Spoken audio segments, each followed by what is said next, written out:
about um, staying in contact or getting exposure. Okay, first off, I have to stop doing this. All right.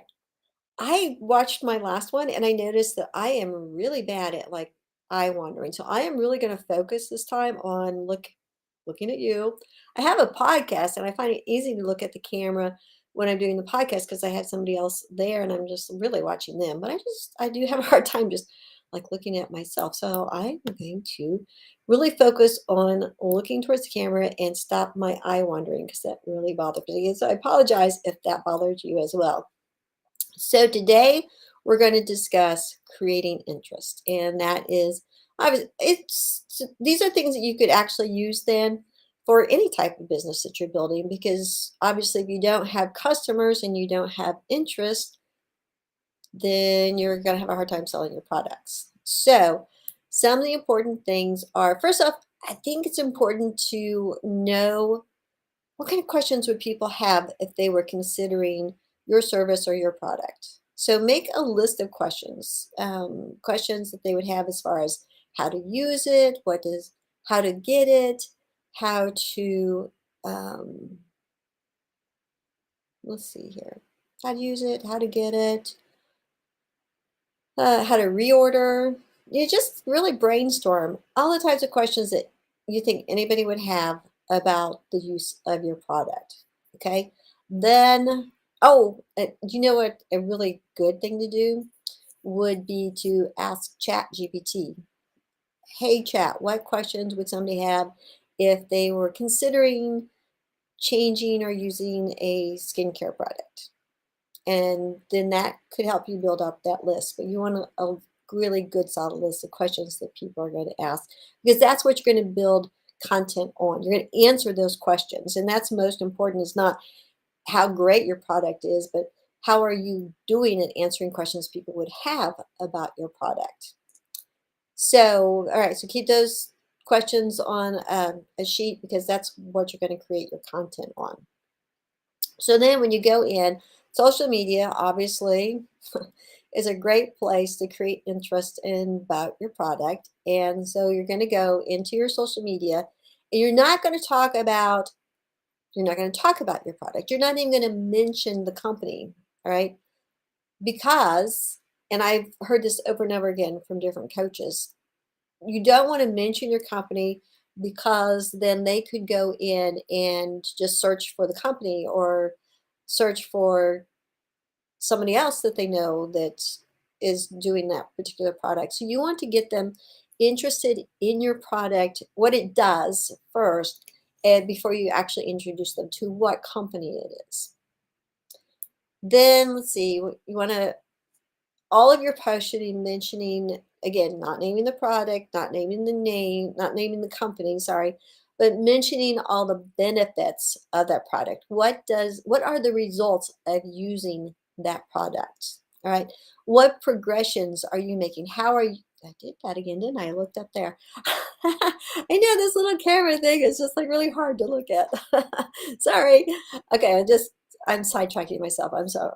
Okay, what progressions are you making using that product? How is that product making life better for you, making your body better, giving you more free time, giving you, well, whatever that product is, making your home safer, whatever network marketing company you're working.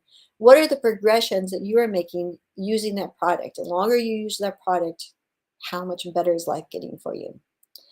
The successes in your team, how congratulate your team members on ranking or in getting a new customer or showing the story that things are that people are successful in this business. Share those particular successes and just celebrate with your team online in social media. Celebrate with them.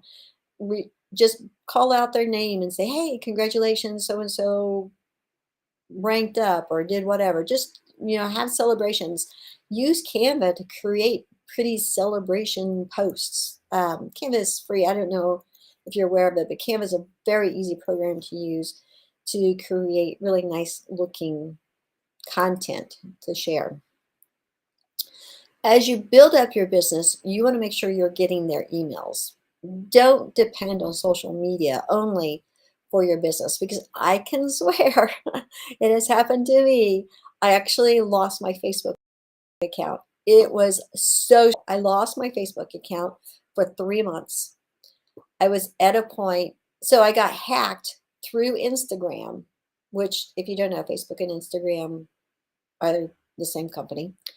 But I got hacked. They went through my Instagram account and got to my Facebook account because I have them linked together. And they like changed my email to somebody else's email.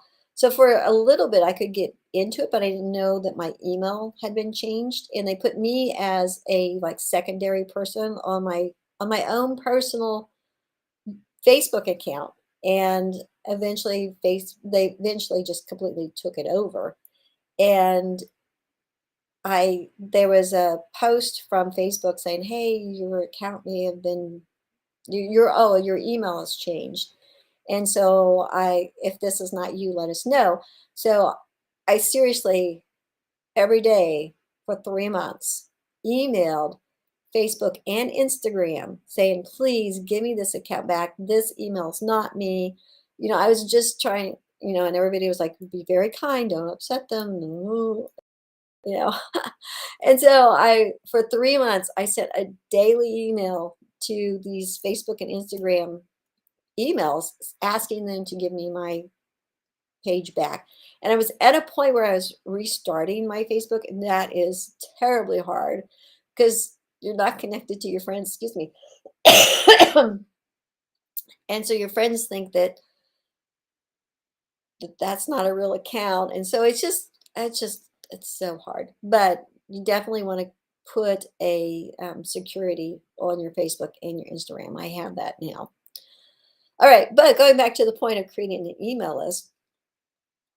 So you do want to create an email list so that as you're building up these contacts, that if you lose your social media account, whichever one is your more prominent social media account, you can get back in contact with them and let them know, hey, my account was hacked. I'm starting a new account. I just want to make sure that if you get a weird message from me, it's not me. And then just continue that through the email. But also, you want to have a list of your own because not everybody's going to see your social media post. I mean, it's just designed that way that only a small percentage of people actually see your social media post because they want you to pay to play. So, having an email list then makes sure that you have a chance to get more contact with them. So if you have a relationship built with those people, then usually there's an average range of about 60% open rate. So if you're if that is your specific email list, then you have a better chance of those people opening. So things that you want to kind of keep in contact with them is like update on new products. If you have a new product coming out, just updates on new products. If the company itself is offering free webinars, like I sent out an email this morning to my contact list because my company is doing a free webinar on November 8th. So I'm letting people know that this is an opportunity to learn about the new product that is out, to learn about the opportunity of the business, and just to explore more. And so it gives me a direct contact with them because I have their email address. Also gives you a chance to let them know of any specials. So our company usually runs a special each month. And so that gives me an excuse to email them and say, hey, this month's special is, and go from there. And then also I use an email to actually highlight one of my favorite products. So it's not on special, it's not a new product, but hey, this is my favorite eye cream. I would not start a day without this, and just gives you a good opportunity to create that email. I would not put a lot of things in emails. I would keep it to like one topic because people's attention spans are so short that you just want to give them one highlight. So it's better to email them more often with short content than to email them like once a month with a lot of content.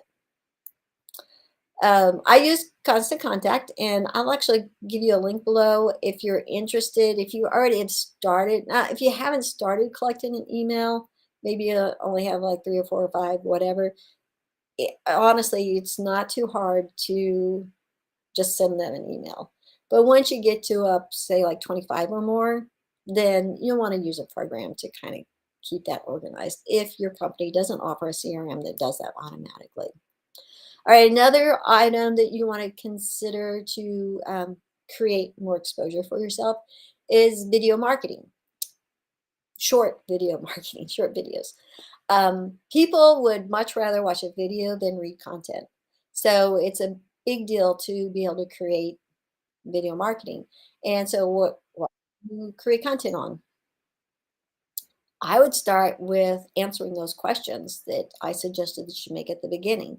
So make just a short video clip of each one of those and well, each one of those questions and answer it. Um, that makes it also very reachable because those are questions that people are going to be searching for. So that makes it easier for them to find your content. You would want to maybe create some video of showing you using the product. How do you use this eye cream or this, what, how are you putting this drink together or whatever your product might be.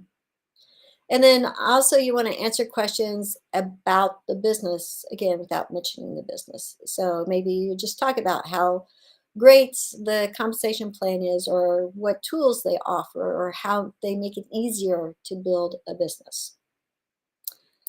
All right, so another way of getting exposure is actually use paid advertising.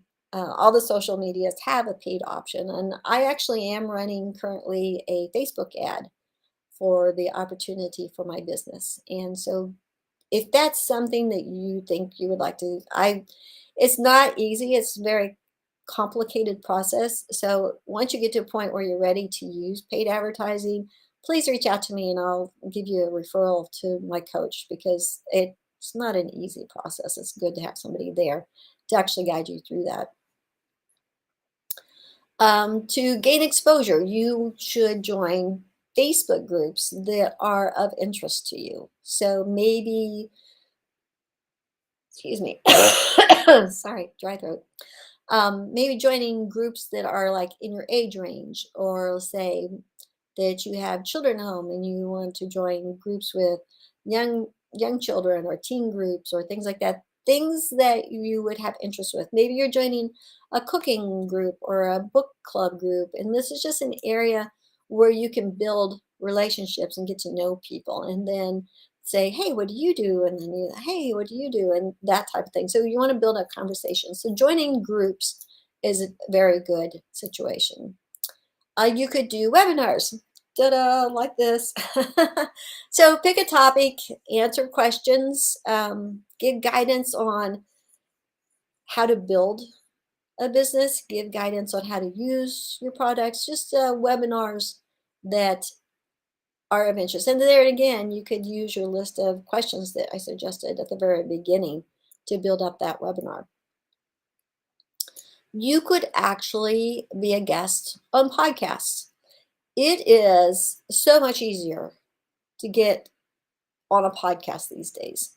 And if you have a topic that um, you can create an interest in your topic by doing podcasts, not by being a podcast host, but by being a podcast guest.